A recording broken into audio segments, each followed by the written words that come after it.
We are in the middle of Black Friday weekend, and despite major concerns about the economy, shoppers are on pace to break online spending records as sales hit $8.6 billion. And the National Retail Federation projected a record 186 million people will shop between Thanksgiving and Cyber Monday. But many shoppers are expected to pull back on their overall spending. According to a Deloitte survey, shoppers on average expect to spend 4% less this Black Friday and 10% less this holiday season than they did last year. Meanwhile, President Trump continues to tout how great his economic agenda has been for this country.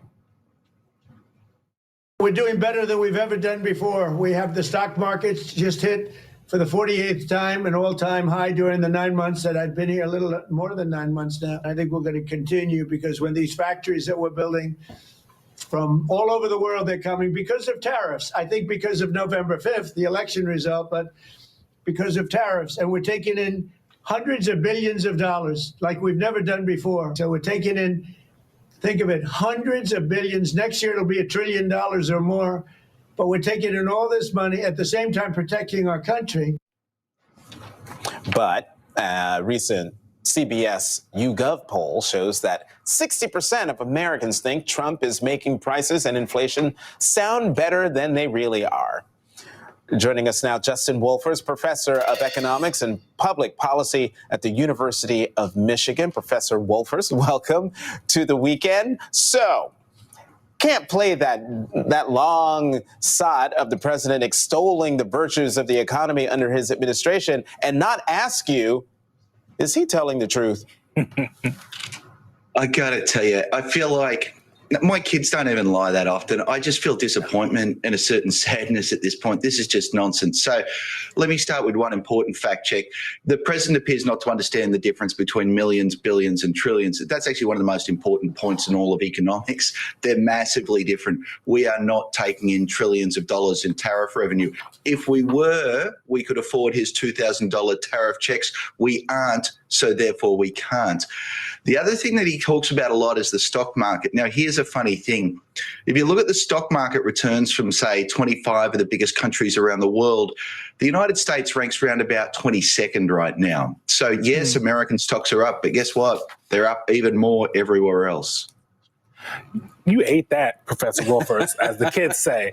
One of the things that I need help understanding, especially as we're in Black Friday, then we're going to Cyber Monday, small business Saturday or Sunday, and Giving Tuesday. It comes at a time when consumer confidence is very low.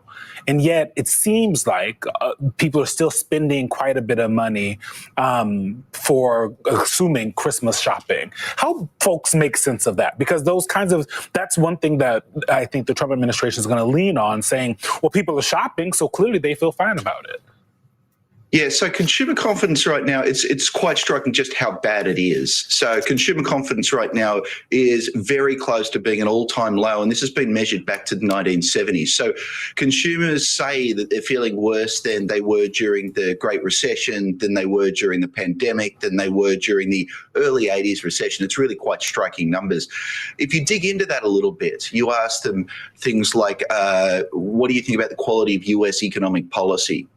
The number of people who think that the quality of economic policy is poor is at an all-time high. It's roughly 3/5 of the American people. What you have, I think, is that the president's fundamentally lost the battle of ideas. What you normally do with an economic program is you come up with some ideas and you try and convince people of the virtues of them. And he's fundamentally failed. There's a deep question as to how long people are going to keep spending. For a while there, they were spending to get ahead of the tariffs. We don't really know what's going to happen coming into Black Friday. We haven't got any of the numbers yet. But one of the things to realize is, what do we buy during Black Friday? I buy clothes, I buy electronics, and if it's a big year, I might buy furniture. Those are all things where the tariffs are very, very high. So my guess is it looked like a much grimmer Black Friday this year than at any point in our history. I have actually a Black Friday shopping rule, which is I only buy things that have previously been on my wish list. But anyways, I want to get to the reordering of international alliances of it all that we've been talking about prior to our segment right now, Justin. When we look at this Washington Post headline that Trump's tariffs are pushing Canada closer to China and India, what are the long-term risks of Canada strengthening economic ties with China as a hedge against U.S. tariffs? And can you talk about the political and national security vulnerabilities that this might create? Yeah, so this headline is actually part of a much broader theme. I don't know if you know this. This is not, in fact, a Michigan accent. So I'm actually from another country.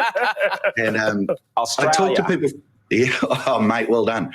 I talk to people from all around the world, and let me tell you, what Canada's doing is what everyone's doing. The United States has proven itself to be an unhelpful, uncooperative, uncertain trading partner. And so when you have moments like that, what do? This is like middle school. When the middle school bully comes to sit at your table, you quietly find an opportunity to excuse yourself and go and find better friends elsewhere. And, my middle schooler could have predicted that's exactly what's happening. And so it's not just that Canada's looking for better friends elsewhere, but it's quite literally an important statement that Mark Carney has made, that they want to diversify away from the United States, its nearest and dearest ally. You're seeing the same thing happen in Europe. You're seeing it happen in Japan. You're seeing it happen literally all around the world. We're the bully at the lunch table and no one wants to be mates with us. Is diversifying actually a realistic objective, or is this more symbolic than substantive? It's substantive but difficult, because the boffins who sit in the Prime Minister's office will say we want to diversify, but actually they don't make the decisions. It's individual businesses all through Canada that are deciding what they do. So governments don't have a lot of power to steer this international trade, but to the extent that they can, they're doing this. Now realise it doesn't require the government, though.